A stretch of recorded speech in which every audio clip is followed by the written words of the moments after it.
cette armée des ombres, quand elle va arriver à la lumière, eh bien, nous mettrons fin. Donc c'est métro Javel, juste là. Hein. Vous sortez du côté des quais. Il a l'indépendance que le nom, bien évidemment, puisque évidemment, le président est nommé par la police oblige. La République et le président des deux chambres. Ah, c'est un groupe électrogène. Le niveau d'indépendance, c'est clair. Donc, il y a un groupe électrogène, je ne sais pas ce qu'il fout là, je crois qu'il était pour la manif, mais ça n'a rien à voir. Enfin, eh bien, nous mettrons fin à ces autorités et nous réaffecterons ces fonctionnaires au bien public, au bien de la nation, pour le bien de tous et de tous les Français. Merci à vous. Bravo.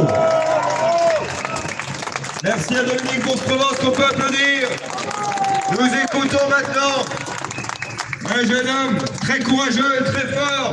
Je vous prie de faire un tonnerre d'applaudissements au référent des Patriotes des Hauts-de-Seine, le 92, Alexandre Achard.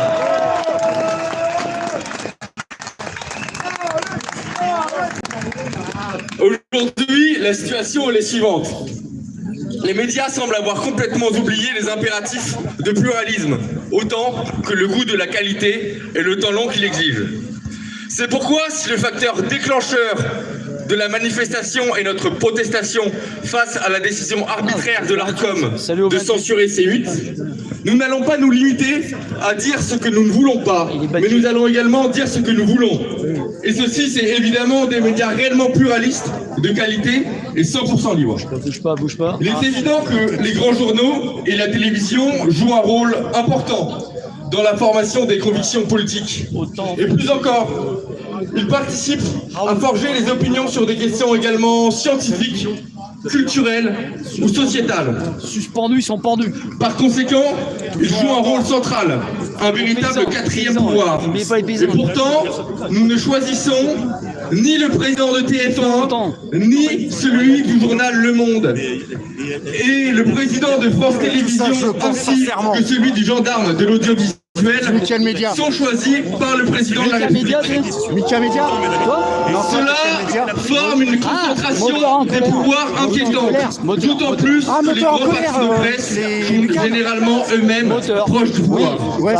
Alors, voyons cette question des médias dans la continuité de nos autres revendications. Nous voulons notre politique étrangère, notre monnaie, notre politique monétaire, dans le sens de la rendre à la France, de la souveraineté nationale. Mais pas que. Nous voulons aussi exercer ces prérogatives par nous-mêmes via le référendum d'initiative citoyenne. Bravo. Alors, de la même manière, exigeons nos médias, soyons maîtres de chacun des pouvoirs qui s'exercent sur nous. Qui doit décider des journaux qui doivent toucher des subventions? Est-ce le ministère de la Culture ou est-ce les Français eux-mêmes? Qui doit décider de l'orientation politique des grands médias? Est-ce et de leur programmation? Est-ce les milliardaires ou est-ce directement les citoyens? Qui doit décider des propos qui sont acceptables ou non? Le président de l'Arcom ou est-ce la liberté d'expression qui doit régner?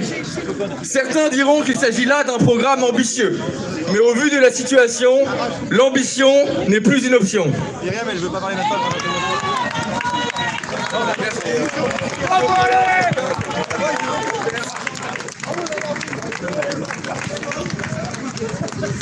Faites un tonnerre d'applaudissements pour Alexandre Achard.